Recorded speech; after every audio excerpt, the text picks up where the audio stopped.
তো এই আলোচনাটা যারা বিয়ে করছেন রিসেন্ট তাদের কাজে লাগবে, আর যারা করেন নাই করবেন, শীঘ্রই করবেন, এদেরও কাজে লাগবে। আর যারা মুরব্বী অনেক অভিজ্ঞতা ওনাদেরও কাজে লাগবে, ওনারা এটা শুনে নাতি নাত করতে শোনাতে পারবে, ঠিক কিনা? তাহলে কারোরই লস নাই। বিষয় কি? কথা বলে না। দম্পতি বোঝেন? বুঝেন? স্বামী আর স্ত্রী বানায় যেজন মিস্ত্রি, সে বড় আজব কারিগর ও মনরে সে বড় কঠিন কারিগর, ঠিক কিনা? পৃথিবীর প্রথম দম্পতি হচ্ছে সাইয়েদনা আদম আলাইহিস সালাম আর হাওয়া আলাইহিস সালাম। পৃথিবীর প্রথম স্বামী আদম আলাইহিস সালাম, প্রথম স্ত্রী হাওয়া আলাইহিস সালাম। ওয়া কুলনা ইয়া আদম উসকুন আনতা ওয়া যাওজুকাল জান্নাহ। আল্লাহ বললেন, আদম তুমি আর তোমার জোড়া বা তোমার স্ত্রী দুজনে মিলে জান্নাতে থাকো। তাহলে ওনারা ছিলেন স্বামী আর স্ত্রী, ঠিক কিনা? তাহলে এই দাম্পত্য সম্পর্কটা এটা জান্নাতি সম্পর্ক। কি সম্পর্ক? উত্তর দিতে হবে। দৌলতপুরের ভাইরা রাগ করছেন আমার সাথে? শীত লাগতেছে? উত্তর দেওয়া যাবে আওয়াজ করে? হ্যাঁ, আওয়াজ করে উত্তর দিবেন, মুখে তালা মেরে বসে থাকা যাবে না। তাহলে পৃথিবীর প্রথম স্বামীর নাম কি? আদম আলাইহিস সালাম। পৃথিবীর প্রথম স্ত্রী হাওয়া আলাইহিস সালাম। এই দাম্পত্য সম্পর্কটা বড় মধুর, বড় গভীর, বড্ড ভালোবাসার, ঠিক কিনা? স্বামী আর স্ত্রী, স্বামী আর স্ত্রী, এই সম্পর্কটাকে আল্লাহ তাআলা কোরআনে পোশাকের সাথে তুলনা করেছেন। কিসের সাথে? পোশাক। আরবিতে বলে লিবাস। আরবিতে কি বলে? লিবাস। আল্লাহ বলেছেন, ও নারীরা তোমরা পুরুষদের জন্য পোশাক, আর ও পুরুষেরা তোমরা নারীদের জন্য পোশাক। পড়েন সুবহানাল্লাহ। পোশাকের বেসিকলি তিনটা কাজ। কয়টা? কেউ কথা কয় না, আরো জোরে বলেন কয়টা? এখন আওয়াজ আসলো কোত্থেকে? আওয়াজ করে উত্তর দিবেন, চিল্লায় বলেন পোশাকের কাজ কয়টা? এভাবে শেষ পর্যন্ত খোঁচায় যেন সাউন্ড বের করা না লাগে, স্বপ্রণোদিত ভাবে উত্তর করবেন, ক্লাসের মতো হোক। তিনটা কাজ। এক নম্বর কাজ হচ্ছে পোশাক ইজ্জতের আবরু, লজ্জাস্থান ঢেকে রাখে, ঠিক কিনা? আমাদের লজ্জাস্থান ঢেকে রেখেছে আমাদের পোশাক। ঠিক তেমনি স্বামী তার স্ত্রীর ইজ্জত হেফাজত করে, স্ত্রী তার স্বামীর ইজ্জত হেফাজত করে, স্বামী তার স্ত্রীর চরিত্র হেফাজত করে, আর স্ত্রী তার স্বামীর চরিত্র হেফাজত করে। এজন্য আল্লাহ একে অপরের উদাহরণ দিতে যে লেবাস বা পোশাকের সাথে তুলনা দিয়েছেন। সুবহানাল্লাহ পড়েন। পোশাকের দুই নাম্বার কাজ হচ্ছে সৌন্দর্য। এই যে কত সুন্দর ডিজাইন করা, এমব্রয়ডারি করা পোশাক যখন আমরা পরি সুন্দর লাগে না? তেমনি পুরুষের চোখে নারী সুন্দর, নারীর চোখে পুরুষ সুন্দর, স্বামীর চোখে স্ত্রী সুন্দর, স্ত্রীর চোখে স্বামী সুন্দর। সুবহানাল্লাহ পড়েন। পোশাকের তিন নাম্বার কাজ হচ্ছে কমফোর্ট, আরাম দেয়া, প্রশান্তি দেয়া। শীতকালে এই যে আমরা ব্লেজার পরেছি, জ্যাকেট পরেছি, অনেকে চাদর গায়ে দিয়েছেন, কেউ মাথায় রুমাল দিয়েছেন, কেউ গলায় মাফলার দিয়েছেন, একটা উষ্ণ উষ্ণ আরাম আছে না নাই? আবার গরমের কালে পাতলা সুতি কটনের কাপড় পরলে একটা আরাম আছে না নাই? তাহলে পোশাক পরলে যেমনি আমাদের দেহ প্রশান্ত হয়, আরাম পাওয়া যায়, তেমনি স্বামী স্ত্রীর স্পর্শ পেলে সে আরাম পায়, তার হৃদয়টা প্রশান্ত করে দেয় কে? আবার স্ত্রী স্বামীর সঙ্গ পেলে তার মধ্যে প্রশান্তি এনে দেয় কে? এজন্য রব্বুল আলামিন বলেন, হুন্না লিবাসুল লাকুম ওয়া আনতুম লিবাসুল লাহুন্না। ও দুনিয়ার নারীরা, তোমরা হলে পুরুষদের জন্য পোশাক, পুরুষ হলো নারীদের জন্য পোশাক। সুবহানাল্লাহ পড়েন। পোশাক যেমনি ইজ্জত আবরুর হেফাজত করে, তেমনি স্বামী স্ত্রী একে অপরের ইজ্জত হেফাজত করে। পোশাক যেমনি সৌন্দর্য বাড়ায়, স্বামীর চোখে স্ত্রী সুন্দর, স্ত্রীর চোখে স্বামী সুন্দর। পোশাক যেমনি আরাম দেয়, স্বামী তার স্ত্রীর স্পর্শ পেলে, স্ত্রী তার স্বামীর স্পর্শ পেলে হৃদয়ে প্রশান্তি অনুভব করে, ঠিক কিনা? এজন্য দাম্পত্য জীবন, এখানে স্বামীও আছে স্ত্রীও আছে, ইংরেজিতে বলে কাপল, কাপল লাইফ। এই বিশ্ব সভ্যতা নির্মাণে নারী পুরুষ, স্বামী স্ত্রী দুইজনেরই অবদান আছে না নাই? এজন্য সুনানে তিরমিজির বর্ণনায় আল্লাহর হাবিব সাল্লাল্লাহু আলাইহি ওয়াসাল্লাম বললেন, আন-নিসাউ শাকাইকুর রিজাল নারীরা হচ্ছে পুরুষের কাউন্টার পার্ট, নারীরা হচ্ছে পুরুষের পার্টনার, সহকর্মী, সহযোগী। এই বিশ্ব সভ্যতা নির্মাণে শুধু পুরুষদেরই অবদান নাই, নারীদের অবদান আছে না নাই? এজন্য কাজী নজরুল ইসলাম অসাধারণ লিখেছে, এ বিশ্বে যা কিছু মহান চিরকল্যাণকর, অর্ধেক তার করিয়াছে নারী, অর্ধেক তার নর। তার মানে নর নারী, স্বামী স্ত্রী দুইজনেরই অবদান এই মানব সভ্যতায় আছে না নাই? এই সম্পর্কটাকে আল্লাহ লেবাসের সাথে তুলনা করলেন, মেটাফরিক্যালি, রূপক ভাবে আল্লাহ পোশাকের সাথে তুলনা করলেন। পোশাক যেমনি গায়ের সাথে লেগে থাকে, পোশাক যেমনি চামড়ার সাথে মিশে থাকে, স্বামী স্ত্রীর সম্পর্কটাও এরকম, একাকার, মিলেমিশে, ভালোবেসে একাকার। স্বামী স্ত্রীর রিলেশনশিপ সম্পর্কটা অনেকটা হাত আর চোখের মতো। হাত ব্যথা পেলে চোখ দিয়ে পানি ঝরে, আবার চোখ দিয়ে পানি ঝরলে হাত সেই পানি মুছে দেয়, ঠিক কিনা? তাহলে সম্পর্কটা কেমন যেন হাত আর চোখের মতো। হাত কেটে গেলে পানি পড়ে কোন দিক দিয়ে? চোখ দিয়ে পানি ঝরে, আবার চোখ দিয়ে পানি ঝরলে চোখের পানি মোছার জন্য হাতের দরকার আছে না নাই? তাহলে একেবারে মিলেমিশে একাকার সুখী দাম্পত্য জীবন, স্বামী স্ত্রী এই জান্নাতি সম্পর্কটাকে কিভাবে উপভোগ করবে, কিভাবে একে অপরের সাথে ডিলিংস করবে, আচরণ করবে, এ ব্যাপারে কোরআন এবং সুন্নায় আমাদের জন্য গাইডলাইন দেয়া আছে না নাই? আমরা গাইডলাইন নিব কোরআন থেকে। কোত্থেকে? কোরআন থেকে আর সুন্নাহ থেকে। কারণ এই কোরআন আর সুন্নাহ আমাদেরকে সঠিক জীবন দর্শন শিখায়, কিভাবে এই পৃথিবীতে চললে পৃথিবীতেও সুখ, আবার আখেরাতেও সুখ, এর সব দিক নির্দেশনা কোরআনে আছে না নাই? তাহলে এই যে স্বামী স্ত্রীর দাম্পত্য জীবন, এক্ষেত্রে প্রত্যেককে আল্লাহ তাআলা কিছু দায়িত্ব দিয়েছে। আজকে দায়িত্বগুলোর ব্যাপারে আমরা শুনব। স্ব স্থানে থেকে প্রত্যেকেই, স্বামী যদি স্বামীর দায়িত্ব পালন করে, স্ত্রী যদি স্ত্রীর দায়িত্বটুকু পালন করে, তাহলে দাম্পত্য জীবনটাকে জান্নাতি দাম্পত্য সুখ দিয়ে ভরে দিবে কে? আল্লাহ। আমাদের প্রত্যেকের দাম্পত্য জীবন সুখী হোক, সমৃদ্ধ হোক, আমরা চাই কি চাই না? অনেকে বলে হুজুর সুখ নাই, সুখ নাই, ঘরের ভেতরে গেলেই জাহান্নাম। আহা, কথা শোনে না আমার। আবার স্ত্রীরা বলে হুজুর দোয়া করবেন, পরকিয়া করে, খালি এসএমএস পাঠায়, আমারে ভাল লাগে না, এখন এখন অন্যদিকে ঘুরে। এরকম আসরা নাই? দুই দিক থেকে অভিযোগ। বোনদের জন্য কোনো প্যান্ডেল ট্যান্ডেল আছে নাকি আজকে? হ্যাঁ, দিনের বেলা সমাবেশ ছিল তো, এটা হয়ে গেছে তো মাইকের সাউন্ড নিশ্চয়ই। এই এদিকে উঠছে কে? টান দেন এদেরকে ধরে, টানেন টানেন, টাইনা বসান বসান, টান দেন টান দেন, হুজুরে ধরেন, হুজুরে ধরেন। ধরতে পারেন নাই হুজুরে? ধরছেন? হ্যাঁ, টান দেন। এই তো, টাইনা বসেন।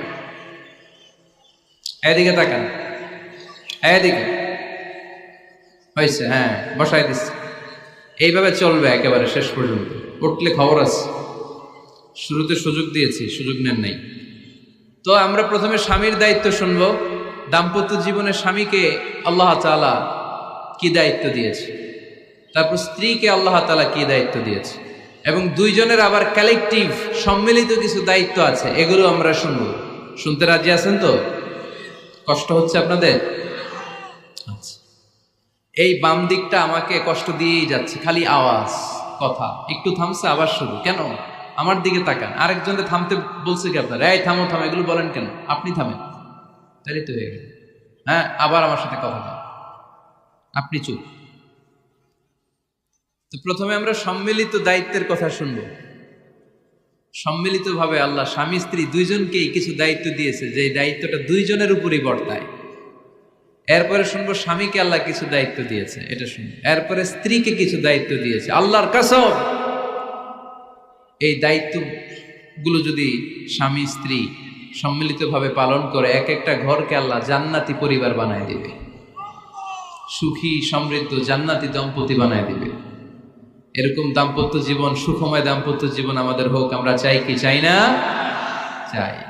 তাহলে আমরা প্রথমে আলাদা আলাদা দায়িত্ব শোনার আগে সম্মিলিত বা কালেকটিভ রেসপন্সিবিলিটি কি আছে, এই সম্মিলিত দায়িত্বগুলো শুনব।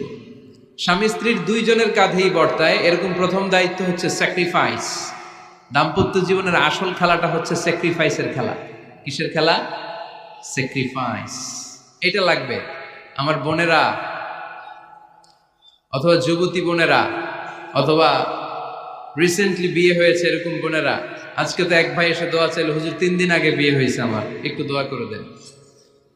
তারপর যুবক ছেলেরা, তোমরা যারা বিয়ে করনি করবা, খেয়াল করে শোনো, এগুলো কাজে লাগবে। স্যাক্রিফাইসটা খুব জরুরি। স্যাক্রিফাইস ইজ দ্য কি of a successful happy couple life. একটা সুখী দাম্পত্য জীবনের আসল চাবি হচ্ছে স্যাক্রিফাইস। আওয়াজ করে বলতে হবে, চাবিটার নাম কি? স্যাক্রিফাইস করতে হবে, একটু মানিয়ে নেয়া, একে অপরকে বোঝা, একটু ভালোবাসা, একটু মানিয়ে চলা, এটার নাম হচ্ছে স্যাক্রিফাইস। একে অপরকে বোঝার চেষ্টা করা, একটু মানিয়ে চলার চেষ্টা করা, একটু ভালো লাগা, একটু ভালোবাসা, সুখ দুঃখ ভাগাভাগি করে মিলেমিশে একাকার হয়ে যাওয়া, এটার নামই দাম্পত্য জীবন। ঠিক কিনা? এটার নামই দাম্পত্য জীবন। মিলেমিশে একাকার হয়ে যেতে হবে, স্যাক্রিফাইসের মানসিকতা অর্জন করতে হবে। একে অপরের দোষ ধরলে চলবে না, কারণ no one is perfect in this life. আপনি যে আপনার বউয়ের দোষ ধরতেছেন, আপনার দোষ নাই? কথা বলেন না কেন? আপনারও দোষ আছে না নাই? তো লিস্ট দুই ভাবে করা যায়, একটা হচ্ছে দোষের লিস্ট, আর একটা হচ্ছে গুণের লিস্ট। দোষের লিস্ট বাদ দিয়ে দেন। আপনার স্ত্রীর মধ্যে আল্লাহ তাআলা কি কি গুণ দিয়েছে, এই গুণগুলোর লিস্ট করুন, দোষের লিস্ট নয়। দাম্পত্য জীবনটাই এমন, কখনো ঝগড়া, কখনো হাসাহাসি, কখনো মেঘ, কখনো বৃষ্টি, আছে না নাই? হয় না এরকম? আপস অ্যান্ড ডাউনস, মাঝে মাঝে একটু ঝগড়া, মাঝে মাঝে আবার ভালোবাসা, আবার খুনসুটি, এগুলো মিলেমিশে একাকার করে স্যাক্রিফাইস দিয়ে একে অপরকে জয় করে নিতে হয়। কারণ no one is perfect in this world. এই পৃথিবীতে কেউই পারফেক্ট না। আপনি আপনার বউয়ের দোষ খুঁজলে আপনারও দোষ আছে না নাই? কেউ দোষমুক্ত নয়। এজন্য দোষ না খুঁজে আমরা স্যাক্রিফাইস করব। দাম্পত্য জীবনের এটাকে সুখী সমৃদ্ধ করার 1 নাম্বার চাবিকাঠি হচ্ছে স্যাক্রিফাইস। তাহলে সুখী দাম্পত্য জীবনের 1 নাম্বার চাবির নাম কি? স্যাক্রিফাইস। চিল্লায় বলতে হবে, সেটা কি? তাহলে হাজব্যান্ড ওয়াইফ দুইজনেই স্যাক্রিফাইস করবেন। দাম্পত্য জীবনকে সুখী করার 2 নাম্বার কালেকটিভ ফর্মুলা হচ্ছে ঝগড়া করা যাবে না। ঝগড়া আপনারা করেন নাকি ভাবির সাথে? ভাবির সাথে ঝগড়া করেন কে কে? দেখি হাত তোলেন।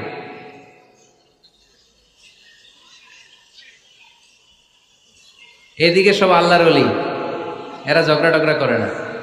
আপনি করেন? এই সাহসী সন্তান আছে কিছু, মাশাআল্লাহ। ঠিক আছে, বেশি করেন না আবার। হ্যাঁ ঠিক আছে, ঠিক আছে, তোমরাও করো, বুঝছি, আপনারাও করেন। ওকে, না ঝগড়া করা যাবে না। একজন ঝগড়া শুরু করলে আরেকজন চুপ থাকতে হবে। দুইজনই ঝগড়া করলে, দুইজন রেগে গেলে ঝামেলা আসরা নাই। স্বামী রেগে গেলে স্ত্রী চুপ, স্ত্রী কখনো রেগে গেলে স্বামী চুপ, দুইজনই রেগে গেলে তৃতীয় বিশ্বযুদ্ধ। ঠিক কিনা? এই জন্য ঝগড়া করতে দেয়া যাবে না। কারণ এই ঝগড়া, সামান্য ঝগড়া থেকে এই ঝগড়া বাড়তে বাড়তে এটা বিচ্ছেদের দিকে গড়ায়, ডিভোর্স হয়ে যায়। এরকম কত কেস যে আমার কাছে আসে, কত কেস যে আমার কাছে আসে যে হুজুর ছোট্ট ঝগড়া থেকে আমাদের মধ্যে ঝগড়া বাড়তে বাড়তে ইগো প্রবলেমের কারণে বিচ্ছেদে গড়ায়। আর এই ঝগড়া একটু শুরু হলে ইবলিশ শয়তানের কাজ হচ্ছে পালে বাতাস দেয়। কি দেয়? পালে বাতাস পেলে এটা দাউ দাউ করে উঁচু হয়ে ওঠে। আগুনের মধ্যে যেমনি কেরোসিন ঢাললে দাউ দাউ করে জ্বলে, সামান্য ঝগড়ার ছোতা পেলে ইবলিশ শয়তান খালি দাউ দাউ করে এই ঝগড়ার আগুনকে জ্বালিয়ে দেয়। ঠিক কিনা? এই জন্য ঝগড়া করবেন না, মেহরবানি করে ঝগড়া শুরু করবেন না। যে কোনো মূল্যে এই ঝগড়াকে থামায় রাখতে হবে। তো ফ্যামিলিতে ঝগড়া অনেক সময় হয়ে যায়, কিন্তু একজন ঝগড়া করলে আরেকজন চুপ থাকতে হবে। ঝগড়া নিয়ে একটা মজার গল্প আছে, শুনবেন? বিশৃঙ্খলা করলে তো গল্প শোনানো যাবে না, একেবারে চুপ। আমার দিকে তাকান, তাকিয়েছেন? ঝগড়া নিয়ে যে গল্পটা, সেটা হচ্ছে এক স্বামী ওয়াজ শুনে বাড়িতে গেছে রাত 11টায়। বাড়ির কাছাকাছি যেতে না যেতে, স্ত্রীর আবার স্বভাব হচ্ছে রাতের খাবারটা স্বামীর সাথে একসাথে খায়, আলাদা খায় না। তো বাড়ির সামনে যেই স্বামী ফোন দিছে ওয়াইফকে, এই শুরু করার আগে দরজাটা খোলো, আমি চলে আসছি। তো ওয়াইফ এসে দরজা খুলে দিছে। এবার স্বামী ঘরে ঢুকে বলে, শুরু করার আগে রাতের খাবারটা দিয়ে দাও টেবিলে, খেয়ে ফেলি। স্ত্রী বেচারি ডাইনিং টেবিলে খাবার দিয়েছে, হাজব্যান্ড বেচারা ওয়াশরুম থেকে ফ্রেশ হয়ে ডাইনিং টেবিলে বসেছে, স্ত্রীও বসেছে, তো খুব বড্ড গরম। হাজব্যান্ড বলে শুরু করার আগে ফ্যানটা ছাড়। এইবার তো স্ত্রী বেচারি রেগে মেগে আগুন, কি আসার পর থেকে শুরু করার আগে কি শুরু করার আগে? হাজব্যান্ড বলে এই তো শুরু হয়ে গেল। মানে কি? ঝগড়া। মানে কি? ঝগড়া। প্রিয় ভাইয়েরা, ঝগড়া করবেন না। স্বামী রেগে গেলে স্ত্রী চুপ থাকবেন, স্ত্রী রেগে গেলে স্বামী চুপ থাকবেন। কারণ সহিহ মুসলিমে এসেছে, ইন্না ইবলিসা ইয়াদাউ আরশাহু আলাল মা। ইবলিস শয়তান তার সিংহাসন গেড়েছে সাগরের উপর। কোথায়? ইবলিসের সিংহাসন কোথায়? সাগরের উপর। সুম্মা ইয়াবাসু সারায়াহু, সে প্রতিদিন সকালবেলা তার সাঙ্গপাঙ্গরে গোটা পৃথিবীতে পাঠায়, যা পৃথিবীতে ফাসাদ সৃষ্টি কর। ইবলিস যখন সাঙ্গপাঙ্গদেরকে গোটা পৃথিবীতে ছড়িয়ে দেয়, সারাদিন ধোকা দেওয়ার পরে, ওয়াসওয়াসা দেওয়ার পরে, রাত্রিবেলা ইবলিসের কাছে ফিরে আসে, এসে বলে, ও ইবলিস, আমি আজকে আল্লাহর বান্দাদেরকে দিয়ে মিথ্যা কথা বলিয়েছি। ইবলিস বলে, এটা তো কোনো ব্যাপারই না, এগুলাই তো তোদের কাজ। আরেক শয়তান বলে, আমি ওজনে কম দিয়েছি একজনের মাধ্যমে বাজারে। ইবলিস বলে, এটাও তেমন বড় কোনো কাজ নয়। আরেকজন বলে, আমি সুদের ডিলিংস করিয়েছি। ইবলিস বলে, এটাও কোনো কাজ নয়। আরেক শয়তান বলে, আমি মদের আড্ডাখানায় নিয়ে মসজিদে যেতে নিয়েছিল, সেখান থেকে সরিয়ে মদের আড্ডাখানায় আল্লাহর বান্দাদেরকে নিয়েছি। ইবলিস বলে, এইটাও তেমন বড় কোনো কাজ নয়। আরেক শয়তান এসে বলে, মা তারাকতুহু হাত্তা ফাররাকতু বাইনাহু ওয়া বাইনা ইমরাআতিহি, আমি এক আল্লাহর বান্দার সাথে বান্দির ঝগড়া লাগিয়ে ঝগড়া করাতে করাতে তালাক পর্যন্ত নিয়ে গিয়েছি।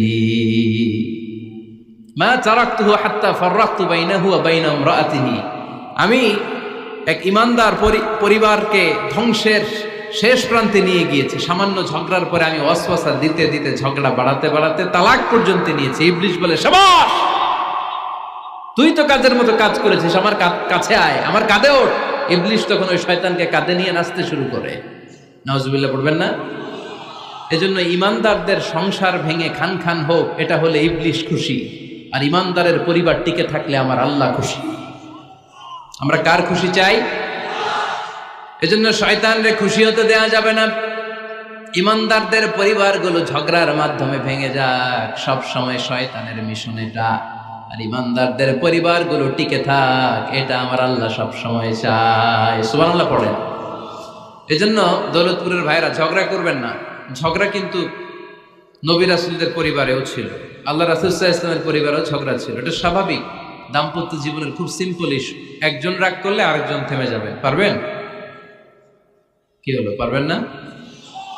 আল্লাহর হাবিব সাল্লাল্লাহু আলাইহি ওয়াসাল্লামের সাথে আম্মা জান আয়েশার ঝগড়া হতো। মজার একটা হাদিস শুনে, সহিহ বুখারীর হাদিস, মুসনাদে আহমদ ইবনে হাম্বলও এসেছে এই হাদিসটা। আম্মা জান আয়েশার সাথে ঝগড়ার পর আম্মা জান আয়েশাও রাগ, আল্লাহ রাসূল সাল্লাল্লাহু আলাইহি ওয়াসাল্লামও রাগ। এখন রাগ মিটানোর দরকার আছে না নাই? আল্লাহ রাসূল সাল্লাল্লাহু আলাইহি ওয়াসাল্লাম বললেন, আয়েশা চলো মিটমাট করে ফেলি। সুবহানাল্লাহ কইবেন না? চলো মিটমাট করি। মিটমাটের জন্য ওমর ডাকি। আম্মা জান আয়েশা বলে, না, ওমর গলিব, ওমর খুব মেজাজওয়ালা, আমার ডর লাগে। তোমার আব্বারে ডাকি। আব্বারে ডাকেন। খুশি হয়ে গেছেন আম্মা জান আয়েশা রাদিয়াল্লাহু। আবু বকর রাদিয়াল্লাহু চলে আসলেন, দাঁড়ালেন। এবার বিষ্ণু সাল্লাল্লাহু আলাইহি ওয়াসাল্লাম বললেন, তাতাকাল্লিমিন আও আতাকাল্লাম, কি ঘটছে আমাদের মাঝে, তুমি বলবা না আমি বলবো? আম্মা জান আয়েশা বললেন, তাতাকাল্লামু আনতা ওয়ালা তাকুল ইল্লা হাক্কান, আপনিই বলেন, তবে সত্য ছাড়া মিথ্যা বলেন না। আবু বকর রাদিয়াল্লাহু তাআলা আনহু শুনে রেগে গেলেন, কি এ কেমন কথা তোমার? নবীকে উদ্দেশ্য করে তুমি বলছো সত্য ছাড়া মিথ্যা বলবেন না, নবী কখনো মিথ্যা বলবে নাকি? রেগে মেয়ের গায়ে মেরেছে এক চোর খেয়ে আম্মা জান আয়েশা উল্টে পড়ে গেলেন। সাইয়েদনা আবু বকর রাদিয়াল্লাহু তাআলা আনহু রেগে গড়গড় করতে লাগলেন, আবার মারার জন্য উদ্যত হলেন। আম্মা জান আয়েশা রাদিয়াল্লাহু তাআলা আনহু বাঁচার জন্য এবার বিশ্বনবীর পিছনে যে আশ্রয় নিলেন। সুবহানাল্লাহ পড়বেন না? বিশ্বনবী সাইয়েদনা আবু বকরের সামনে দুই হাত মেলে ভেবে দাঁড়িয়ে গেলেন। আল্লাহর হাবিব যখন আম্মা জান আয়েশাকে বাঁচানোর জন্য দুই হাত উঁচু করে দাঁড়িয়ে গেলেন, সাইয়েদনা আবু বকর থেমে গেলেন। সাইয়েদনা আবু বকর এই পরিস্থিতি দেখে ঘর থেকে বের হয়ে ঘরের বাইরে দাঁড়ালেন। এবার আল্লাহর রাসূল সাল্লাল্লাহু আলাইহি ওয়াসাল্লাম আম্মা জান আয়েশাকে তুললেন, বললেন, ইয়া আয়েশা কাইফা রাআইতিনি আনকাসতুকি মিনার রাজুল, দেখলা নাকি কেমন করে আমি তোমার বাবার হাত থেকে তোমারে বাঁচালাম। আজকে আমি যদি সামনে দাঁড়িয়ে না বাঁচাতাম, তোমার বাবা তোমারে একেবারে মেরেই ফেলতো। সুবহানাল্লাহ পড়ে। দেখছো আয়েশা, আমি বাঁচাইলাম তোমারে, আমার সাথে ঝগড়া করো, আমি বাঁচাইলাম। এই কথা শুনে আম্মা জান আয়েশা রাদিয়াল্লাহু তাআলা লজ্জায় পড়ে হেসে দিলেন। সুবহানাল্লাহ পড়বেন না? এত আস্তে সুবহানাল্লাহ। লজ্জায় হেসে দিলেন। বিষ্ণু ঈসা ইসলাম এবার হেসে দিলেন। দুইজনের হাসাহাসি শুনে বাইরে থেকে আবু বকর রাদিয়াল্লাহু তাআলা আনহু হাসির আওয়াজ শুনে অবাক, কিরে এতক্ষণ যুদ্ধ এখন আবার হাসি কেন? হাসে দেখার জন্য সাইয়েদনা আবু বকর রাদিয়াল্লাহু তাআলা আনহু ঘরের ভেতরে ঢুকলেন। ঢুকে দেখেন আম্মা জান আয়েশাও হাসে, বিশ্বনবীও হাসে, সাইয়েদনা আবু বকর হেসে দিলেন। আরশের উপর থেকে খুশি হয়ে গেলেন কে? এবার সাইয়েদনা আবু বকর বলেন, ইয়া রাসূলুল্লাহ, ইয়া হাবিবাল্লাহ, আশরিকানি ফি সিলমিকুমা কামা আশরাকতুমানি ফি হারবিকুমা। নবী গো, আপনাদের দুইজনের মধ্যে যুদ্ধ লাগলে যেমনি মিটমাট করার জন্য আপনি আমারে ডাকেন, আপনাদের এই আনন্দ ঘন মুহূর্তগুলোতে শরীক হওয়ার জন্য মাঝে মাঝে আমারে ডাইকে। সুবহানাল্লাহ পড়ো। আপনাদের মধ্যে যুদ্ধ লাগলে সন্ধি করার জন্য যেমনি আমারে ডাকেন, আপনারা যখন আনন্দ ঘন পরিবেশ এরকম খুনসুটি করেন, হাসাহাসিতে মেতে ওঠেন, তখন একটু আমারে রাইখেন। সুবহানাল্লাহ পড়বেন না? দেখেন আল্লাহ রাসূল সাল্লাল্লাহু আলাইহি ওয়াসাল্লাম পৃথিবীর সবচেয়ে শ্রেষ্ঠতম মানুষ। উনাদের পরিবারেও ঝগড়া হতো, কিন্তু এই ঝগড়া কোনোদিন তালাক পর্যন্ত গিয়েছে? কথা বলেন না কেন? আল্লাহর হাবিব সাল্লাল্লাহু আলাইহি ওয়াসাল্লাম তার কোন স্ত্রীকে তালাক দিয়েছেন? প্রায় আম্মা জান আয়েশার সাথে রাগারাগি হতো। আল্লাহর হাবিব সাল্লাল্লাহু আলাইহি ওয়াসাল্লাম বলতেন, আয়েশা কখন তুমি রেগে থাকো সেটাও আমি জানি, কখন তুমি আমার উপর খুশি থাকো সেটাও আমি জানি। ইয়া আয়েশা ইন্নী লা আ'লামু ইযা কুনতি আন্নী রাদিয়া ওয়া ইযা কুনতি আলাইয়া গাদবা। আয়েশা কখন রেগে থাকো তাও বুঝি, কখন খুশি থাকো তাও বুঝি। আম্মা জান আয়েশা বললেন, ইয়া রাসূলুল্লাহ, কেমনে বোঝেন? বিষ্ণুই বললেন, তোমার দোয়ার বাক্যগুলো শোনো বুঝি। যখন তুমি আমার উপর খুশি থাকো তখন দোয়ার সময় তুমি এভাবে বলো, ওয়া রাব্বি মুহাম্মদ, ও মুহাম্মাদের রব, আপনি আমাদের সব গুনাহ মাফ করে দেন। আর যখন তুমি আমার উপর রেগে থাকো তখন তুমি মুনাজাতের সময় বলো, ওয়া রাব্বি ইব্রাহিম, ইব্রাহিমের রব, আপনি আমাদেরকে ক্ষমা করে দেন। তার মানে যখন তুমি রেগে থাকো তখন দোয়ার সময় আমার নামটা মুখে নিতে চাও না। সুবহানাল্লাহ পড়েন। তখন তুমি দোয়ার সময় অন্য নবীর নাম নাও। আম্মা জান আয়েশা বললেন, ইয়া রাসূলুল্লাহ, মা আহাজুরু ইল্লা ইসমাক, আমি তো শুধু নামটাই সরাই, আমার মুখ থেকে কেবল আপনার নামটাই সরায় রাখি, আমার হৃদয় থেকে কখনো আপনারে সরাতে পারি না। আমার হৃদয় জুড়ে আপনি, মা আহাজুরু ইল্লা ইসমাক, নবী হে, আমি শুধু দোয়ার সময় রাগের মাথায় আপনার নামটা বাদ দেই, হৃদয় থেকে তো আপনারে বাদ দিতে পারি না। সুবহানাল্লাহ বলবেন না? তার মানে নবীদের ফ্যামিলি তো ঝগড়া এগুলো হতো, কিন্তু এটা তালাক পর্যন্ত গড়াতো না, ঠিক কিনা? তাহলে এখন থেকে আমাদের এই স্লোগান নিতে হবে যে ঝগড়া করলেও আমরা ডিভোর্সের দিকে যাব না। পারা যাবে? আর একজন রেগে গেলে আরেকজনকে চুপ থাকতে হবে। ভাবি রেগে গেলে আপনি চুপ, পারবেন? পারবেন না? ইনশাআল্লাহ। এই যারা বিয়ে করে না এরা ইনশাআল্লাহ, আর বাকিরা চুপচাপ। আওয়াজ করে পড়েন না ইনশাআল্লাহ। তাহলে প্রথমে স্যাক্রিফাইস, তারপর ঝগড়া করা যাবে না। 3 নাম্বার, দাম্পত্য জীবনের কোনো গোপন কথা অন্যের কাছে শেয়ার করা যাবে না। হাদিসে এসেছে, এটাকে বলা হয়েছে আ'যামুল আমানা, এটা সবচেয়ে বড় আমানত। যারা দাম্পত্য জীবনের একান্ত বিষয় কারোর সাথে শেয়ার করে তারা সবচেয়ে বড় কবিরা গুনাহ করে। আশারুন নাস বলেছেন বিশ্বনবী এদেরকে, সবচেয়ে নিকৃষ্ট মানুষ। ইয়াউমাল কিয়ামাতি মানজিলাতান, আল্লাহর কাছে কিয়ামতের দিন সবচাইতে নিকৃষ্ট হয়ে দাঁড়াবে ওই দম্পতি, ওই নারী কিংবা ওই পুরুষ, তুফদি ইলা যাওজিহি ওয়া ইউফদি ইলা যাওজিহা সুম্মা ইউনশিরু সিররাহা। তারা একান্ত সময়ে ফিজিক্যাল ইন্টিমেসিতে যা করে এটা পরে মানুষের কাছে বলে বেড়ায়, এরকম আছে না নাই? খবরদার, এটা বড় কবিরা গুনাহ। অনেক বোনরা একসাথে হলে দাম্পত্য জীবনের বিভিন্ন গোপন বিষয় নিয়ে কথা বলে, আছে না নাই?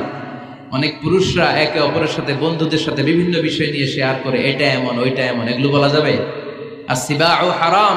দাম্পত্য জীবনের সব বিষয়, স্বামীর সব বিষয় স্ত্রীর কাছে আমানত, স্ত্রীর সব বিষয় স্বামীর কাছে আমানত রেখেছে কে?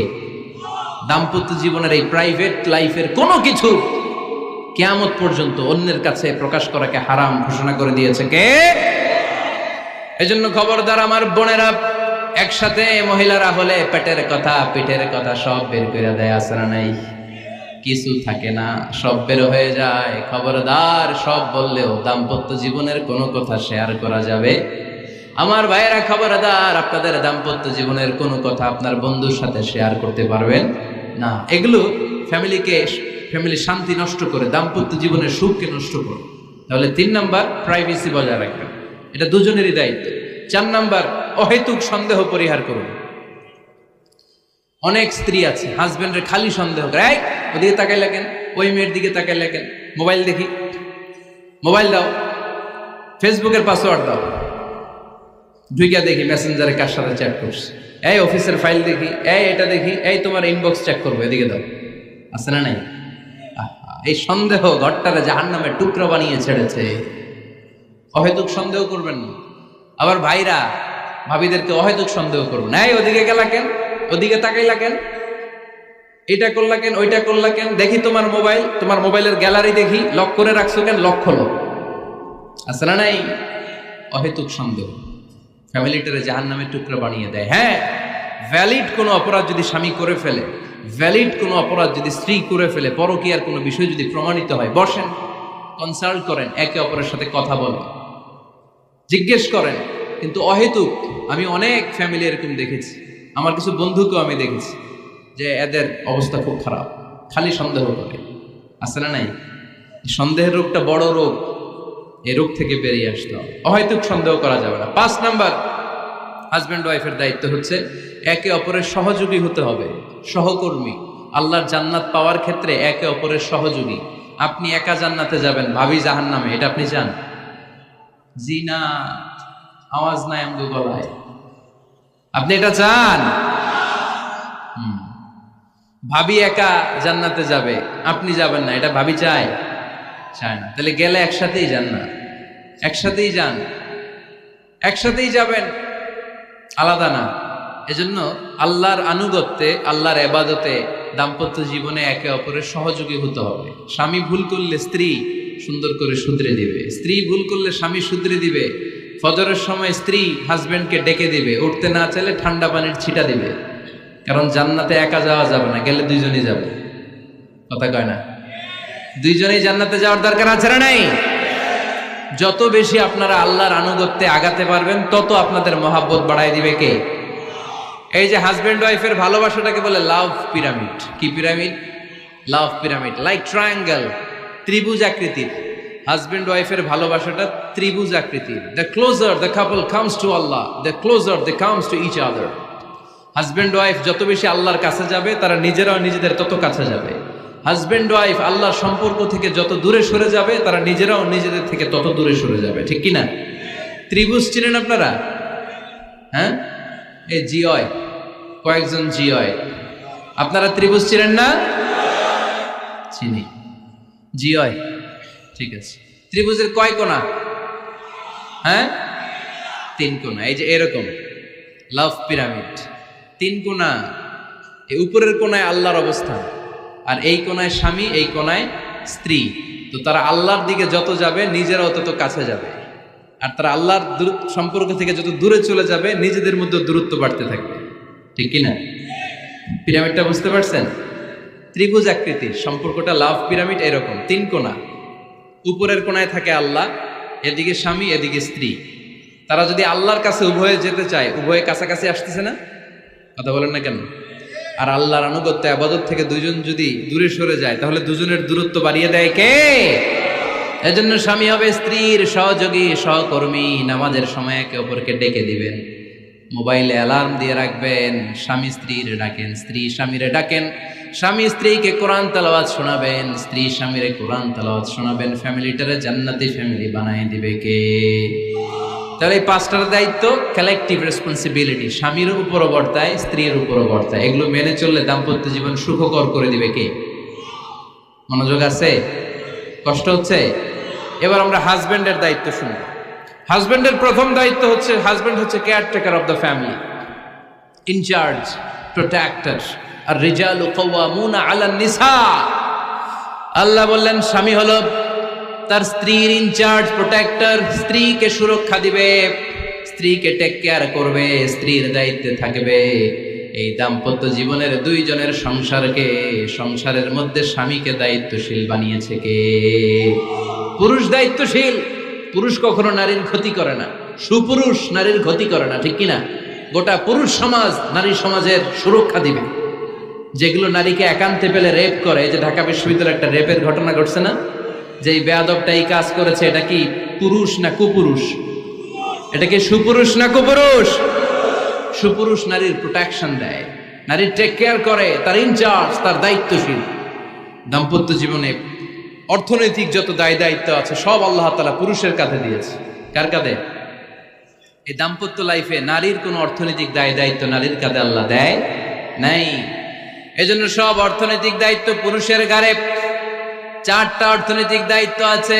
পুরুষ নারীকে মোহরানা দিবে, পুরুষ নারীকে খাবারের ব্যবস্থা করবে, পুরুষ নারীকে পোশাকের ব্যবস্থা করবে, পুরুষ নারীর জন্য রেসিডেন্সিয়াল ব্যবস্থা করবে, ঠিক কিনা? وآتوا النساء صدقاتهن نحلة فإن طبن لكم عن شيء منه نفسا فكلوه هنيئا مريئا। সুবহানাল্লাহ পড়ে। সব স্বামীদেরকে আল্লাহ ডেকে বললেন, ও স্বামীরা শোনো শোনো, বিয়ের পর সাথে সাথে স্ত্রীর কাছে তুমি মোহরানা আদায় করে দাও। মোহর দেয়া নফল নাকি ফরজ? জোরে বলেন। তোমরা কি দাও? সিলটি পুলা মোহরানা দাও? হ্যাঁ, মোহরানা দিতায় নাকি যৌতুক খাইতা? খিতা করতা? হ্যাঁ, কি দিব? মোহরানা দিব। মোহরানা দেয়াকে ফরজ করেছে কে?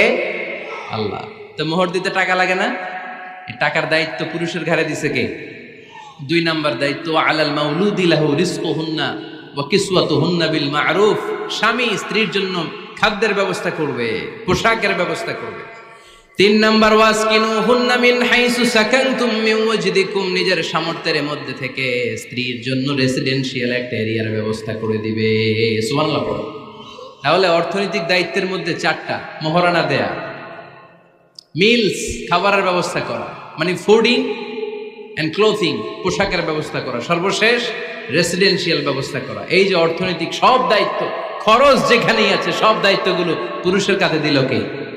চিল্লায় বলেন কে? খরচের সবকিছু আল্লাহ তাআলা পুরুষের কাঁধে দিয়েছে। এটা হচ্ছে পুরুষের ফিনান্সিয়াল দায়িত্ব। এবার দাম্পত্য জীবনে পুরুষের নন ফিনান্সিয়াল কিছু দায়িত্ব আল্লাহ তাআলা দিয়েছে, এগুলো আমরা শুনব। এদিকে ওঠাওটি করলেন কে কে দেখি? আটকান, এদেরকে আটকান, ধরেন ধরেন, এদেরকে ধরেন। হ্যাঁ, কে হইছে? শেষ করে দিব তো? খিতা কইতা? হ্যাঁ, জোরে মাতো। চলবে চলবে? হ্যাঁ, তাকবীর পড়েন তো দেখি। যারা চলবে বলতেছেন লিল্লাহি তাকবীর।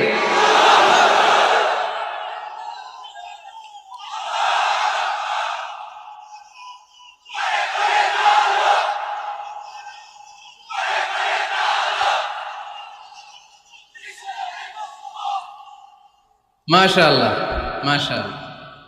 এবার দাম্পত্য জীবনে নন ফিনান্সিয়াল পুরুষের যে দায়িত্ব আছে সেটা আমরা শুনবো। 1 নাম্বার দায়িত্ব হচ্ছে স্বামীর উচিত স্ত্রীর সাথে ভালো আচরণ করা। ভালো আচরণ করেন তো আপনারা? জি হয়। এই শুধু উনি করে, বাকিরা খিতা কর্তা, মারামারি কর্তা নেই, খিতা কর্তা। হ্যাঁ, সালাম দিবেন, স্ত্রীকে কি দিবেন? আল্লাহ বললেন, ওয়া আশিরুহুন্না বিল মা'রুফ। স্ত্রীর সাথে কোমল ভাষায়, ভালো শব্দে, ভালো বাক্যে ভালো কথা বলো। স্ত্রীর সাথে খারাপ আচরণ করো না। স্ত্রীকে দেখলে তুমি মুচকি হাসি দাও। অনেক স্বামী আছে কখনো স্ত্রীকে দেখলে মুচকি হাসি দেয় না, চেহারাটা বাংলা পাসের মতো এরকম করে রাখে, আছে না নাই? দৌলতপুরের লোকের অবশ্য অনেক ভালো, এই যে সবার মুখে হাসি, মুচকি হাসি। হাসেন তো, মুচকি হাসি দেন তো একটা। আওয়াজ করলে মুচকি হাসি হয় নাকি? এটা মুচকি হাসি, দাঁত দেখা যাবে না, সাউন্ড হবে না, শুধু এখানে একটু এক চিলতে হাসির একটা ঝলক করবে, এটার বলে মুচকি হাসি। কানা রাসূলুল্লাহ সাল্লাল্লাহু আলাইহি ওয়াসাল্লাম আকসারু তাবাসসুমান, আল্লাহর হাবিব সাল্লাল্লাহু আলাইহি ওয়াসাল্লাম সব সময় মুচকি হাসতেন। অনেকে আছে চেহারা গোমরা করে রাখে, জীবনেও হাসে না, এরকম আছে না নাই? দেখছেন এরকম আছে? এলাকায় তো নাই না? আছে। হাসবেন, হাসবেন। মুচকি হাসতে পয়সা লাগে না, পয়সা লাগে? এজন্য হাসবেন। আল্লাহর হাবিব সাল্লাল্লাহু আলাইহি ওয়াসাল্লাম বলেছেন ফাস্তাউসু বিন-নিসাই খায়রা, নারীর সাথে ভালো আচরণ করো। নারীদেরকে বাঁকা পাঁজরের হাড় দিয়ে তৈরি করা হয়েছে। এই হাড়কে সোজা করতে গেলে ভেঙে যাবে, রেখে দিলে বাঁকাই থেকে যাবে। তো কি করতে হবে? ফাস্তাউসু বিন-নিসাই খায়রা, কোমল আচরণ করো। আবার আল্লাহর হাবিব সাল্লাল্লাহু আলাইহি ওয়াসাল্লাম বললেন রিফকাম বিল কাওয়ারিদ, নারীদেরকে কাচের তৈজসপত্র বাসনের সাথে, গ্লাসের সাথে আল্লাহর হাবিব সাল্লাল্লাহু আলাইহি ওয়াসাল্লাম তুলনা করলেন। কাচের তৈজসপত্র, কাচের গ্লাস, কাচের প্লেট যেমনি আস্তে তুলতে হয়, আস্তে রাখতে হয়, নারীদের সাথে এরকম কোমল আচরণ করার আদেশ দিয়েছে কে? কাচের গ্লাস, তৈজসপত্র, জগ কিভাবে রাখেন আপনারা? খুব জোরে এরকম থপাস করে নাকি? উঠানোর সময় থপাস করে উঠান? খুব স্মুথলি এটা ধরতে হয়, স্মুথলি এটা রাখতে হয়।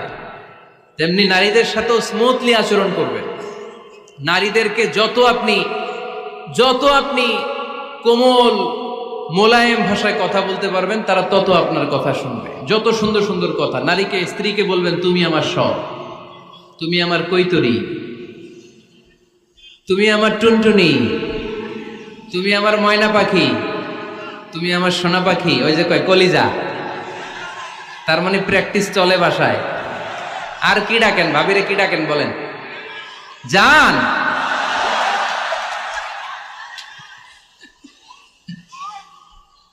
জান ডাকেন। আর ভাবি কি ডাকে আপনাদেরকে? বাবু। কি ডাকে? বাবু ডাকে। আর কি ডাকে? হ্যাঁ, বেবি। পোলাপান কত দুষ্ট দেখছেন, বেবি ডাকে নাকি? স্বামী স্ত্রীর মধ্যে এই সোহাগপূর্ণ, এই ভালোবাসাপূর্ণ এই ডাকাডাকিতে কোনো গুনাহ নাই, আছে সওয়াব। এগুলো দাম্পত্য জীবনকে সুখময় করে, ঠিক কিনা? তাহলে স্ত্রীদের সাথে কোমল আচরণ করতে হবে, 1 নাম্বার দায়িত্ব। 2 নাম্বার দায়িত্ব, স্ত্রীর সেক্সুয়াল ডিজায়ারকে ফুলফিল করতে হবে। সেন্সিটিভ, যেগুলো ব্যাখ্যা করে বোঝানো কঠিন। আপনারা বুঝবেন যারা ম্যাচিউরড, মোর দেন 18 ইয়ার্স, যারা 18+ যাদের বয়স, সেক্সুয়াল ডিজায়ার ফুলফিল করা হাদিসে এসেছে, এটা স্বামীর দায়িত্ব। ফিজিক্যাল ইন্টিমেসির সময় নিজের ডিজায়ার ফুলফিল হলেই কুইট না করা, সময় দেয়া, এটা আবশ্যক। এই বিষয়েও প্রত্যেক স্বামীর খেয়াল রাখা দরকার। সংক্ষেপে শেষ করে দিলাম।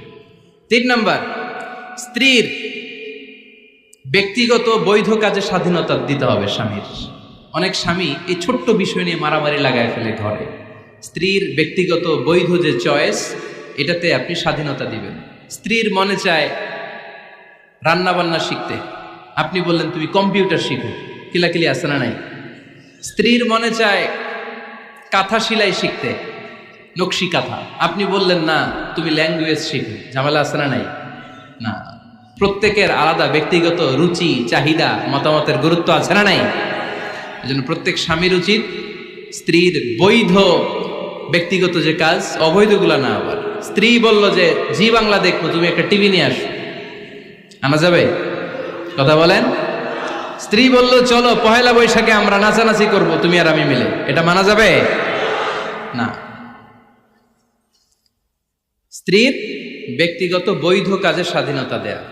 আম্মা জান আয়েশা রাদিয়াল্লাহু তাআলা আনহা বলেন, ওয়া কানা লি সাওয়াহিবু ইয়ালআবনা মাই, বুখারীর বর্ণনা, আমি যখন আল্লাহর হাবিব সাল্লাল্লাহু আলাইহি ওয়াসাল্লামের বাড়িতে বউ হয়ে আসলাম, আমার কিছু খেলার সাথী ছিল। আমি কাপড় দিয়ে পুতুল বানাতাম আর ঘোড়া বানাতাম, এগুলো দিয়ে খেলতাম। আমার সাথীরা আসলে রাসূল সাল্লাল্লাহু আলাইহি ওয়াসাল্লাম ঘরের পর্দা নামিয়ে দিয়ে আমার জন্য ঘরটা ছেড়ে দিত। সুবহানাল্লাহ কইতে পারলেন না?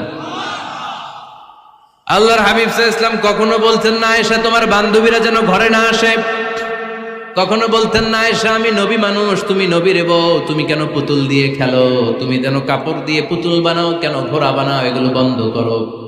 কোনদিন বিশ্বনবী আম্মা জান আয়েশা রাদিয়াল্লাহু তাআলা আনহার পুতুল খেলায় বাদশা দেন নাই, সাথীদের সাথে খেলাধুলায় কখনো বাধা দেন নাই। সুবহানাল্লাহ পড়েন। ছোট্ট মেয়েদের জন্য কাপড়ের পুতুল দিয়ে খেলাধুলা করা এটা জায়েজ, কারণ ছোট্ট মেয়েরা দেখবেন পুতুল বানায়, এটারে দুধ খাওয়ায়, এটার জন্য রান্না করে, এটার গোসল করায়। এটাকে ছোট্ট মেয়েদের জন্য পুতুল খেলা জায়েজ রাখা হয়েছে এজন্য, কারণ তারাই কিছুদিন হবে এই প্রজন্মের মা। তাদের সন্তানদেরকে কেমন করে লালন পালন করবে তার একটা প্র্যাকটিস খেলার ছলেই ছোটবেলায় হয়ে যায়। সুবহানাল্লাহ পড়েন। এজন্য 3 নম্বর দায়িত্ব স্ত্রীর ব্যক্তিগত হালাল যে কাজগুলো আছে তার ব্যক্তিগত এই ভালো কাজগুলোতে আপনার স্বাধীনতা দিতে হবে, বাধা দেয়া যাবে না। প্রশংসা করবেন। কি করবেন? প্রশংসা। আমরা খালি দোষ খুঁজি, তোমার রান্না ভালো না, তোমার চেহারা ভালো না, তোমার বাপ ভালো না, তোর মা ভালো না, তোর 14 গোষ্ঠী খারাপ, আছে না নাই? তো এই বেডি আপনার ভালোবাসবে? এই বেডি তো আজীবন আপনার বদনাম করবে, ঠিক কি না? কোনোদিন তারে আপনি প্রশংসা করলেন না, প্রশংসা করবেন। স্ত্রীর চেহারার প্রশংসা করেন, যে তুমি সুন্দর, তুমি সুন্দরী, এরকম বলেন, খুশি হবে না? হ্যাঁ, তুমি সুন্দর তাই চেয়ে থাকি, সে কি মোর অপরাধ? কোনো অপরাধ নাই, ইচ্ছা মতো গাইতে থাকেন স্ত্রীর শানে গান, সব আছে না নাই? তবে শুধু স্ত্রীকে শোনানো যাবে, ভাবিরে শোনানো যাবে, শালীরে শোনানো যাবে, পাশের বাড়ির কাউরে শোনানো যাবে? দেখেন ইসলাম কত চেক এন্ড ব্যালেন্স। স্ত্রীকে আপনি গান শোনান, কোনো গুনাহ নাই, আছে শুধু সওয়াব। তাহলে 4 নম্বর পয়েন্ট হচ্ছে এপ্রিসিয়েশন। সারাদিন এই মহিলাটা ফজরের পর থেকে উঠে ঘর গুছায়, মশারিগুলো খোলে, বিছানা পরিষ্কার করে, বাচ্চাদেরকে ক্লিন করে, স্কুলের টিফিন রেডি করে দেয়, বাচ্চাদেরকে স্কুলে যেতে দেয়, আপনার জন্য খাবার রেডি করে, কাপড় ধোয়, ঘরের সবাইকে দেখভাল করে। একদিনও আপনি তার এপ্রিসিয়েশন করলেন? এরকম ডাকাইত স্বামী আছে না নাই? দৌলতপুরে নাই, এখানে সব ভালো। এপ্রিসিয়েট করবেন। আমরা ভুলে যাই, একটা থ্যাঙ্কস দিতে ভুলে যাই, একটা জাযাকিল্লাহ, আল্লাহ তোমাকে জাযা দেখ, এটাও বলি না। এদিকে তাকান, বলবেন তুমি সুন্দরী, তুমি অনন্যা, তুমি সুস্নিগ্ধা, তুমি প্রিয়ংবদা, তুমি সুহাসিনী, তুমি সুকেশিনী, তুমি সুভাষিনী, তুমি অসূর্যম পোষ্যা, মেঘে কালো কেশ, কাজল কালো চুল, হরিণের মতো ডাগর ডাগর দুটি তোমার চোখ। আহা হা হা, যে পোলাপাইন খুশি হয়ে গেছে।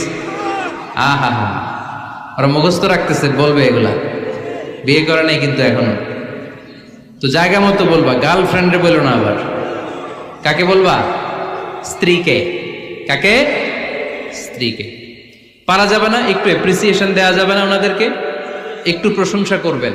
প্রশংসা পেলে নারীরা বড্ড খুশি হয়। যদি আপনি বলেন যে তোমার রান্নাটা আজকে অসাধারণ হয়েছে, দেখবেন আরেক বাটি আইনা দিতেছে, খাইতে পারতেছে না, এরপর পাতে তুলে দেয়, আরেকটু খাও, আরে খাও না, আছে না নাই? ওই যে প্রশংসা করছেন, খুশি হয়ে গেছে তো। আপনি 10,000 টাকার বান্ডিল দিয়ে আপনার বউকে যত খুশি করতে না পারবেন, রান্না মজা হয়েছে এইটা বলে আপনি অনেক বেশি খুশি করতে পারবেন। আল্লাহর হাবিব সাল্লাল্লাহু আলাইহি ওয়াসাল্লাম কখনো স্ত্রীদের রান্নার বদনাম করে নাই। সুবহানাল্লাহ পড়বেন না? আওয়াজ করে পড়েন সুবহানাল্লাহ। আজ থেকে স্ত্রীর সৌন্দর্যের প্রশংসা করবেন, কাজের প্রশংসা করবেন, রান্নার প্রশংসা করবেন, এপ্রিসিয়েশন দিবেন। পারবেন তো? রান্নার প্রশংসা নিয়ে মজার একটা গল্প আছে, শুনতে চান? তো উঠতে শুরু করলেন যে, হ্যাঁ, এখন আর কে কারে ধরবে? অনেকে উঠে গেছে। 2টার দিকে যারা বসা, প্রায় আমার মাহফিলগুলোতে এই সমস্যা হয়। গাইবান্ধাতে আমি গেলাম, জিজ্ঞেস করলাম কখন আসছেন? কয় ফজর পরে আসছেন। তো ফজর পরে আসছেন, এত আগে আসছেন কেন? কয় জায়গা পাবো না, এই জন্য। লক্ষ লক্ষ মানুষ, কে কাকে নিয়ন্ত্রণ করবে? লক্ষ লক্ষ মানুষ। আমার জীবনে এত বড় প্যান্ডেল আমি কথা বলি নাই। এরা সকাল থেকে বসে আছে, পেশাব আটকে রাখছে, এটা ক্ষতিকর না? এরা আজহারিকে দেখার পরে এরপরে ওঠা আরম্ভ করছে, দেখাইছি, কয় দেখে গেছি হুজুর, এরপরে চলে যাচ্ছে। তা আপনাদেরও কি অবস্থা এরকম? হ্যাঁ, আচ্ছা ঠিক আছে। তো রান্নার প্রশংসা নিয়ে যে মজার গল্পটা আপনাদের শোনাতে চাই, এদিকে তাকান, মনোযোগী হন। আমার ওয়াজ শুনে এক লোক মনে মনে নিয়ত করছে যে আয় রে, জীবনে তো রান্নার প্রশংসা করলাম না, আজকে রান্নার প্রশংসা করব। তো মাহফিল শেষে বাসায় গেছে, স্ত্রী তাকে খাবার দিয়েছে, স্বামী খাবার খায় আর মিটি মিটি হাসে। স্ত্রী বলে, এই মাহফিল শুনে আসছো, রাত বাজে 12টা, খাচ্ছ ভালো কথা, হাসো কেন? তো স্বামী বলে, হাসি এর কারণ হচ্ছে তোমার রান্নাটা আজকে এত মজা হয়েছে না জীবনে, আজকে বাড়াই বাড়াই পেতেছে তো, জীবনে এত মজার রান্না খাই নাই, রান্না মজা হয়েছে শুই না। স্ত্রী তো রেগে গেছে, কি গত 10 বছর ধরে তোমার রান্না করে খাওয়াই, একদিনও রান্নার প্রশংসা করলা না, আর আজকে পাশের ঘরের ভাবি একটু গরুর গোশতের তরকারি পাঠাইছিল বাটিতে করে, পাশের ঘরের ভাবি একটু আমাদের বাড়িতে তরকারি পাঠাইছিল, তো ওই তরকারি দিয়েই তোমাকে খাবার দিছি, আজকে আর রান্না টান্না আমি করি নাই। তো ওই বেটির রান্না তোমার এত ভাল লাগছে, এই 10 বছরে একদিনও কইলা না, আজকে এটা কইলা, খাও খাও, তোমার মজার খাও, আর রান্ধুম না। তো প্রশংসা করলে বুঝে শুনে করবেন, একটু এনশিওর হবেন যে রান্নাটা করছিল কে, তা না হইলে কিন্তু ঘরে চুলায় আগুন জ্বলবে না, টানার রোজা রাখা লাগবে, ঠিক কি না? তো 4 নাম্বার গেল এপ্রিসিয়েশন, একটু এপ্রিসিয়েশন দিবেন। আল্লাহর হাবিব সব সময় স্ত্রীদের প্রশংসা করতেন। সেই বুখারীর বর্ণনা, আল্লাহর হাবিব বলেন, ইন্না ফাদলা আয়েশা আলান নিসা কাফাদলিস সারিদ আলা সাইরিত তাআম। আরব ভূখণ্ডের মধ্যে সব খাবারের উপরে সারিদ খাবার যেমনি সেরা, দুনিয়ার সব নারীদের মধ্যে আমার আয়েশা তেমনি সেরা। সারিদ একটা খাবার আছে। আমি যখন মিশরে পড়তাম আল আজহার ইউনিভার্সিটিতে, আমাদের ইউনিভার্সিটিতে সরকারের পক্ষ থেকে সরকারিভাবে খাবার দেয়া হতো। আমাদের খাবারের খরচ বহন করতেন ওমানের সুলতান কাবুস। এই গত 3-4 দিন আগে ইন্তেকাল করেছেন, নাম শুনছেন আপনারা? প্রায় 40 বছরেরও বেশি মনে হয়, 45 বছর বা 50 বছরের লম্বা সময় উনি ওমানের প্রেসিডেন্ট ছিলেন। উনি আমাদের খাবারের খরচটা বহন করতেন। কিছুদিন আগে ইন্তেকাল করেছেন। আমরা ওনার জন্য দোয়া করি, আল্লাহ তাআলা এই সুলতান কাবুসের জীবনের গুনাহগুলো মাফ করে নিক, ওনার সমস্ত খেদমত আল্লাহ কবুল করে নিক। তো আমাদের আল আজহার ইউনিভার্সিটির হোস্টেলে ঈদের দিন একটা খাবার দিত, এটার নাম ছিল সারিদ। রুটি আর গোশত এগুলোকে ম্যাশড করে একটা স্তর বানাতো, এটা কেটে কেটে আমাদেরকে দিত, এটাকে বলে সারিদ। আরব দেশে সবচেয়ে দামি খাবার। আমাদের দেশে যেমনি পোলাও, গরুর রেজালা, রোস্ট, এগুলো খুব উন্নত খাবার ধরা হয়, বিয়েতে সার্ভ করা হয়। আরব দেশে ওইটাকে বলে সারিদ, শ্রেষ্ঠ খাবার। আল্লাহর হাবিব বললেন, সব খাবারের মধ্যে যেমনি সারিদ সেরা, নারীকুলের মধ্যে তেমনি আমার আয়েশা সেরা। দেখেন কেমনে এপ্রিসিয়েট করতেন। আম্মা জান আয়েশাকে তিনি সব সময় আদর করে হামায়রা বলে ডাকতেন। হামায়রা মানে লাল সুন্দরী বউ। কি সুন্দরী? আম্মা জান আয়েশা রেগে গেলে গাল দুটো আনার ফলের মতো লাল হয়ে যেত, এজন্য ডাকতেন, ও আমার লাল সুন্দরী বউ। সুবহানাল্লাহ কইতে পারলেন না? আবার আম্মা জান খাদিজাতুল কুবরা তাহেরা রাদিয়াল্লাহু তাআলা আনহার ব্যাপারে বলতেন, ইন্নী ক্বাদ রুজিকতু হুব্বাহা। সহিহ মুসলিমের বর্ণনায় তিনি বলতেন, খাদিজার ভালোবাসা আল্লাহ তাআলা আমার হৃদয়ে রিজিক হিসেবে দিয়েছে। আওয়াজ করে পড়েন আল্লাহু আকবার। তো এইজন্য এপ্রিসিয়েট করবেন। 5 নাম্বার হচ্ছে আপনার ভালোবাসা স্ত্রীকে প্রকাশ করুন। এক ছাদের নিচে আজীবন বসবাস, 20 বছর হয়ে গেছে এদের সংসার, একদিনও মুখ ফুটে বলতে পারে নাই তোমারে ভালোবাসি। পারছেন? হ্যাঁ, কে কে পারছেন? দেখে হাত তোলেন। হাত অর্ধেক তুলে আবার নামায়, ভেজাল আছে, ঠিক কিনা? ভালোবাসি বলছিলেন? কারে বলছিলেন?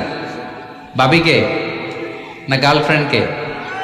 হ্যাঁ, স্ত্রীকে বলবেন, নিজের স্ত্রীকে বলবেন আই লাভ ইউ। কি বলবেন?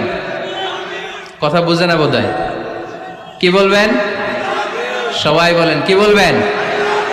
মুরব্বী একজনও কয় না, কয় এতদিন কইছি না, অহনো কম না। তিরমিজির বর্ণনা দেখেন, বিশ্বনবী যে আই লাভ ইউ বলতো তার দলিল শুনেন। সাহাবারা জিজ্ঞেস করলেন, ইয়া রাসূলুল্লাহ, মান আহাব্বুন নাস ইলাইক, ও নবী কারে সবচেয়ে বেশি ভালোবাসেন? Who do you love the most? নবী কাকে সবচেয়ে বেশি লাভ করেন আপনি? সাহাবারা প্রশ্ন করলেন, এ রাসূলুল্লাহ কাকে লাভ করেন বেশি? আল্লাহর হাবিব সাল্লাল্লাহু আলাইহি ওয়াসাল্লাম বললেন, আয়েশা রে। সুবহানাল্লাহ কইবেন না? সাহাবারা বললেন, ওমিনার রিজাল, পুরুষদের মধ্যে কারে বেশি পছন্দ করেন? বিশ্বনবী বললেন, আবুহা, আয়েশার বাবারে। সাইয়েদনা আয়েশা রাদিয়াল্লাহু তাআলা আনহার বাবার নাম কি? আবু বকর। কি নাম? আবু বকর। আল্লাহর হাবিব সাল্লাল্লাহু আলাইহি ওয়াসাল্লাম বললেন, সবচেয়ে বেশি লাভ করি আয়েশাকে। সাহাবারা বললেন, ওমিনার রিজাল, পুরুষদের মধ্যে কারে বেশি লাভ করেন? আল্লাহর হাবিব সাল্লাল্লাহু আলাইহি ওয়াসাল্লাম বললেন, আয়েশার বাবারে। সুবহানাল্লাহ পড়েন। আম্মা জান আয়েশাকে বিশ্বনবী এত ভালোবাসতেন। আম্মা জান আয়েশা পেয়ালার যেইখানে ঠোঁট লাগিয়ে দুধ পান করতেন, বিশ্বনবী পেয়ালার ওই জায়গাটা খুঁজে খুঁজে ওই জায়গায় ঠোঁট লাগিয়ে দুধ পান করতেন। আম্মা জান আয়েশা রাদিয়াল্লাহু তাআলা না গোশত খেয়ে হাড্ডি চষে হাড্ডিটা রেখে দিলে বিশ্বনবী আম্মা জান আয়েশার চষা হাড্ডিটা মুখে নিয়ে আবার চষতে শুরু করে দিতেন। পড়েন সুবহানাল্লাহ। দুইজন একসাথে এক বালতি থেকে পানি নিয়ে গোসল করতেন। পড়েন আল্লাহু আকবার। তাহলে এভাবে ভালোবাসা প্রকাশ করতে পারবেন তো? 6 নাম্বার স্বামীর দায়িত্ব হচ্ছে গৃহস্থলী ছোটখাটো যে কাজ আছে এই কাজগুলোতে হেল্প করা। আমরা অনেক সময় এগুলোর লজ্জা মনে করি। আল্লাহর হাবিব সাল্লাল্লাহু আলাইহি ওয়াসাল্লাম আমাদের মডেল। আল্লাহর হাবিব সাল্লাল্লাহু আলাইহি ওয়াসাল্লাম ঘরের কাজে সাহায্য করতেন। আপনারা এইভাবে ওটা শুরু করলেন? হ্যাঁ, বউকা বসেন বসেন বসেন, শেষ করে দিচ্ছি আর 10 মিনিট, বসেন। আল্লাহর হাবিব সাল্লাল্লাহু আলাইহি সাল্লাম ঘরের কাজে সাহায্য করতেন। আপনারা ঘরের কাজে সাহায্য করেন তো? আম্মা জান আয়েশা বলেন, বিশ্বনবী নিজ হাতে জুতা সেলাই করেছেন, নিজ হাতে জামা সেলাই করেছেন। মুসনাদে আহমদ ইবনে হাম্বলের বর্ণনা, আল্লাহর রাসূল সাল্লাল্লাহু আলাইহি ওয়াসাল্লাম দুধ খেতে মন চাইলে নিজ হাতে ছাগলের দুধ দহন করেছেন। সুবহানাল্লাহ। নিজে আটার খামির বানাতেন, আম্মা জান আয়েশা চুলায় সেকা দিতেন। আবার আম্মা জান আয়েশা রাদিয়াল্লাহু তাআলা আনহা আটার খামির বানাতেন, বিশ্বনবী এটা চুলায় সেকা দিতেন। সুবহানাল্লাহ পড়েন। দুধ খেতে চাইলে নিজ হাতে বিশ্বনবী ছাগির ওলান থেকে দুধ দহন করে আম্মা জান আয়েশার কাছে এনে দিয়ে দিতেন। সুবহানাল্লাহ পড়েন। তাহলে ঘরের কাজে সহায়তা করবেন, ঘরের কাজে সহায়তা। 7 নাম্বার হালাল এন্টারটেইনমেন্ট, হালাল বিনোদন, এটা ইসলাম জায়েজ রেখেছে। অনেকে আমরা বিনোদনটাকে হারাম মনে করি, এরকম আছে না নেই? হ্যাঁ, বিনোদন 2 ধরনের, একটা হারাম এন্টারটেইনমেন্ট আর একটা হচ্ছে হালাল এন্টারটেইনমেন্ট। আম্মা জান আয়েশা রাদিয়াল্লাহু তাআলা আনহাকে নিয়ে মরুভূমিতে দৌড়াদৌড়ি করতেন। ভাবির সাথে দৌড়াদৌড়ি করছেন কারা কারা? দেখি হাত তোলেন। হ্যাঁ, দৌড়াদৌড়ি করছেন কোথায়? যৌতুকের লাগে হেতেরে দৌড়াইছেন? হেতি বাসাল্লাই দিছে দৌড়, এই দৌড়াদৌড়ি না। আম্মা জান আয়েশা রাদিয়াল্লাহু তাআলা আনহার সাথে বিশ্বনবী মরুভূমিতে দৌড়াদৌড়ি করেছেন।